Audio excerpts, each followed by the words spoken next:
Boa noite, minha gente querida. Muita paz, muita alegria. Vamos contagiar o mundo com a nossa paz.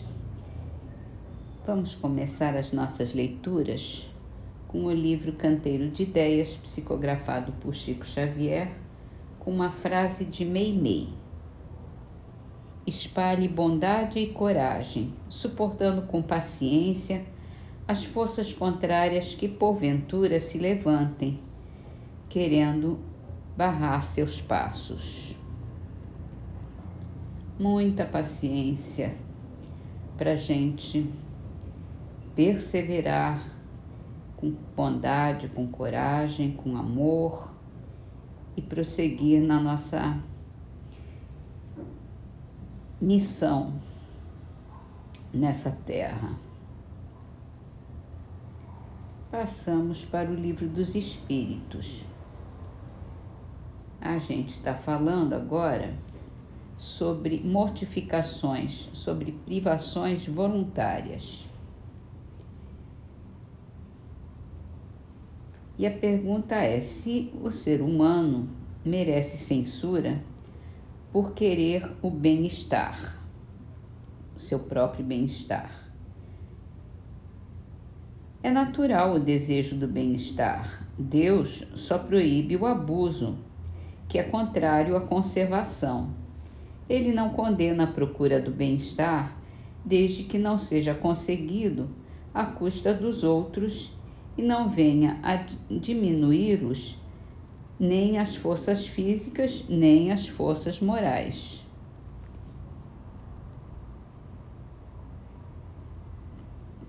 E aqui a gente tem a referência de que muita gente, ou mesmo nós mesmos, né?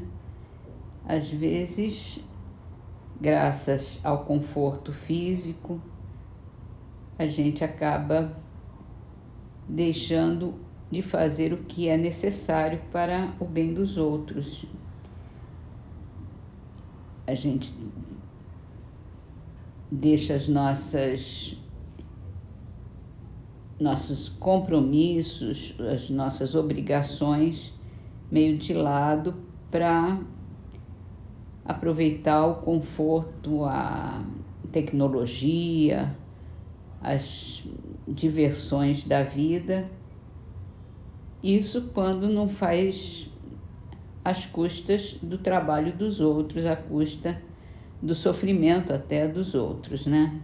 Então temos que tomar cuidado e temos que ter atenção para não ultrapassar as nossas determinações, nossos deveres. Passamos então para o livro O Céu e o Inferno. A gente aqui está falando do medo da morte. A morte é rodeada de cerimônias lúgubres, mais próprias para infundirem terror do que para provocarem a esperança. Se descrevem a morte é sempre com aspecto repelente e nunca como o sono de transição. Todos os seus emblemas lembram a destruição do corpo, mostrando-o hediondo e descarnado. Nenhum simboliza a alma desembaraçando-se, radiosa dos grilhões terrestres. A partida para esse mundo mais feliz só se faz acompanhar do lamento dos sobreviventes, como se imensa desgraça atingira os que partem. Dizem-lhes eternos adeuses, como se jamais devessem revê-los. Lastima-se por eles a perda dos gozos mundanos, como se não fossem encontrar maiores gozos no além-túmulo. Que desgraça, dizem, morrer tão jovem, rico e feliz, tendo a perspectiva de um futuro brilhante. A ideia de um futuro melhor apenas toca de leve o pensamento, porque não tem nele raízes. Tudo concorre assim para inspirar o terror da morte, em vez de infundir esperança. Sem dúvida que muito tempo será preciso para o homem se desfazer desses preconceitos, o que não quer dizer que isto não suceda à medida que a sua fé se for firmando a ponto de conceber uma ideia mais sensata da vida espiritual. Além disso, a crença vulgar coloca as almas em regiões apenas acessíveis ao pensamento, onde se tornam de alguma sorte estranhas aos vivos. A própria Igreja põe entre umas e outras uma barreira insuperável, declarando rotas todas as relações e impossível qualquer comunicação. Se as almas estão no inferno, toda esperança de revê-las é perdida, a menos que lá se vá ter também. Se estão entre os eleitos, vivem completamente absortas em contemplativa beatitude. Tudo isso interpõe entre mortos e vivos uma tal distância que faz supor eterna separação. E é por isso que muitos preferem ter junto de si, embora sofram os entes queridos antes que vê-los partir, ainda mesmo que seja para o céu. E a alma que estiver no céu será realmente feliz, vendo, por exemplo, arder eternamente seu filho, seu pai, sua mãe ou seus amigos? E é isso. Quando a gente tem uma ideia da morte como o fim, como uma separação eterna, como um sofrimento atroz e eterno, só pode ter medo da morte. Quando a gente acredita na morte como uma transição, como um momento em que nós vamos poder nos reencontrar quando estivermos juntos na espiritualidade, e que pode ser um lugar muito bonito, muito prazeroso, com mais ensinamentos, com mais trabalho, com mais amor, nós perdemos o medo da morte. Então, terminamos as nossas leituras com uma trovinha de Casimiro Cunha, do livro Trovas do Mais Além, psicografado por Chico Xavier. Se queres felicidade perpetuada no bem, ajuda sem distinção, nunca censures ninguém. Nossa prece hoje é o Pai Nosso, poema divino. Pai nosso que estás no céu, na terra, no fogo, no ar e na água. Pai nosso que está nas flores, no canto dos pássaros, no coração a pulsar, que está na compaixão, na caridade, na paciência e no gesto de perdão. Pai nosso que está em mim, que está naquele que eu amo, naquele que me fere, naquele que busca a verdade. Pai nosso que está naquele que caminha comigo e naquele que já partiu, deixando-me a alma ferida pela saudade. Santificado seja o seu nome, por tudo que é belo, bom, justo e gracioso, por toda a harmonia da criação. Seja santificado por minha vida, pelas oportunidades tantas, por aquilo que sou, tenho e sinto, e por me conduzir à perfeição. Venha a nós o teu reino de paz e justiça, fé e caridade, luz e amor, reino que sou convocado a construir através da mansidão do espírito, reflexo da grandeza interior. Seja feita a sua vontade, mesmo que minhas rogativas prezem mais o meu orgulho do que as minhas reais necessidades. Ainda que muitas vezes eu não compreenda mais do que o silêncio em resposta às minhas preces, não ouvindo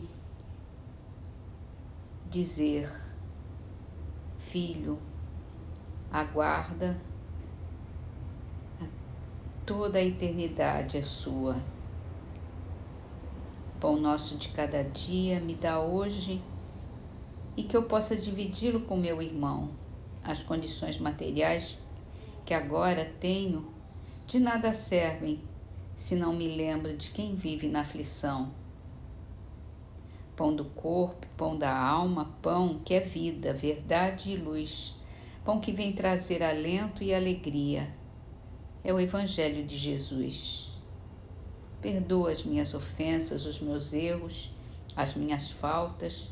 Perdoa quando se torna frio meu coração, quando permito que o mal se exteriorize na forma de agressão. Que mais do que falar eu saiba ouvir, que em vez de julgar eu busque acolher, e não cultivando a violência que eu semeie a paz. O que dizendo não às exigências em demasia, possa agradecer a todos. Perdoe-me, Senhor, assim como eu perdoar aqueles que me ofenderem, mesmo quando meu coração esteja ferido pelas amarguras e dissabores da ingratidão. Senhor, que eu possa lembrar de que nenhuma mágoa é eterna e que o único caminho que me torna sublime é a estrada da reconciliação, a humilde estrada da reconciliação. Não me deixe cair nas tentações dos erros, dos vícios, do egoísmo, que me tornam escravo da minha maledicência, da minha malevolência. Que a sua luz esteja sobre mim, iluminando-me, para que eu o encontre dentro de minha alma, como parte que é da minha essência. Livra-me de todo o mal, de toda a violência, de todo infortúnio, de toda enfermidade. Ajuda-me, Senhor, a livrar-me de toda a dor, de toda a mágoa, de toda a desilusão. Mas ainda assim, quando tais dificuldades se fizerem necessárias, que eu tenha força e coragem de dizer obrigada, Senhor. Obrigada, meu Pai, por mais esta lição. Tudo que nos cerca é poesia divina. Há um traço de Deus em cada ser da criação. Busquemos em Deus, no desabrochar das flores, no correr das águas, no canto do vento, no cintilar das estrelas, mas acima de tudo, busquemos por Ele em nosso interior. Basta que por um instante fechemos os olhos e o sintamos. Ele está ali, dando rima aos versos de nossas vidas.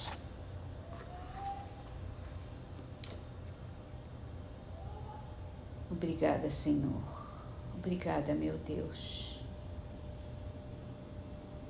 Obrigada por tantas bênçãos, por tanta compreensão, por tanto amor. Que assim seja.